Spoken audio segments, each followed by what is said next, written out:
రాష్ట్రంలో municipal elections అట్టహాసంగా ప్రారంభమయ్యాయి.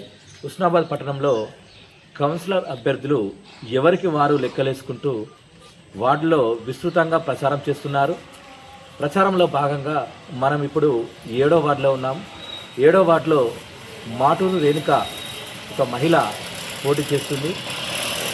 రాజకీయాలేం కొత్త కాదు.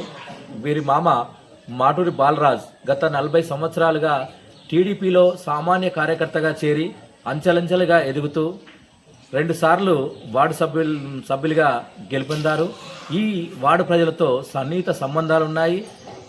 దాదాపుగా 40 సంవత్సరాల నుంచి ఈ వార్డులో ఏ సమస్య వచ్చినా వీరి కుటుంబం ముందుండి సమస్యలను పరిష్కరించేందుకు వారికి అనువుగా ఎంతో కొంత మేర ప్రజలకు సాయం చేస్తూనే వస్తున్నారు. ఈ క్రమంలో మున్సిపల్ ఎన్నికలు వస్తున్న తరుణంలో మాటూరు రేణుక గారు వారి కోడలు మాటూరు బాలరాజు కోడలు మాటూరు రేణుక గారు పోటీ చేస్తున్నారు. మరి వారిని అడిగి తెలుసుకుందాం, వారు ఏ లక్ష్యంతో ఈ ఎన్నికల్లో పోటీ చేస్తున్నారు, ప్రజలకు వారు ఏం చేయాలనుకుంటున్నారో వారి మాటల్లో ఒకసారి అడిగి తెలుసుకుందాం. చెప్పండి మాటూరు రేణుక గారు, మీరు మున్సిపల్ 7వ వార్డులో అభ్యర్థిగా పోటీ చేస్తున్నారు. మిమ్మల్ని ప్రజలు కౌన్సిలర్గా ఎందుకు గెలిపించాలి? వార్డు సభ్యురాలుగా మాటూరు రేణుక అనే నేను 7వ వార్డు సభ్యురాలుగా నిలబడుచున్నాను. గతంలో మా మామయ్య 40 సంవత్సరాలు పార్టీ కోసం ప్రజల కోసం ఎంతో కృషి చేశారు. వారి వారసురాలుగా నేను కూడా ప్రజల కోసం సేవ చేద్దాం అనుకుంటున్నాను. హుస్నాబాద్ 7వ వార్డు ప్రజలకు నా నమస్కారాలు. మేము గత 40 సంవత్సరాలుగా మా నాన్నగారైన మాటూరి బాలరాజు స్వర్గీయులు ఈ 7వ వార్డులోనే నివాసం ఉంటూ అంతకుముందు గత 10 సంవత్సరాలు రాజకీయం మన వార్డు మెంబర్గా చేశారు. అంతేకాకుండా ఇప్పుడు కూడా మనము ముందుకు రావాలనే ఉద్దేశం కొద్దీ మనం ఈ కౌన్సిలర్గా పోటీ చేయాల్సిన పరిస్థితి మనకు వచ్చింది.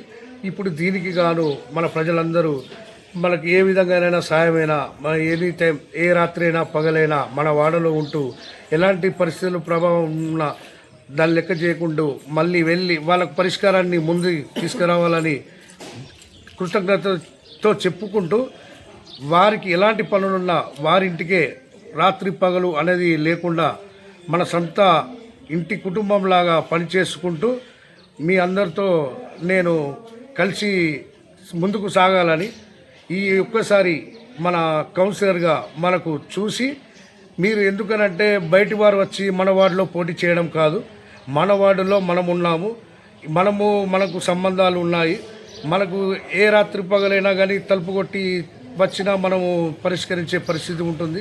కాబట్టి దీన్ని దయతలిచి మీరు అర్థం చేసుకొని వేరే వాళ్ళకు ఛాన్స్ కాకుండా మనను చూసి మనకు సహాయం చేయండి.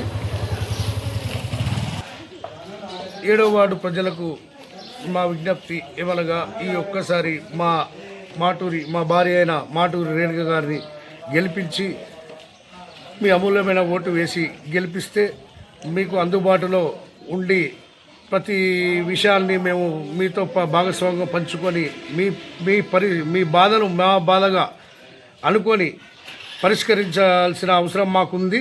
కాబట్టి దయచేసి మీ అమూల్యమైన ఓటును మా భార్య మాటూరి రేణుక గారికి వేసి మమ్మల్ని గెలిపించి ఆశీర్వదించండి.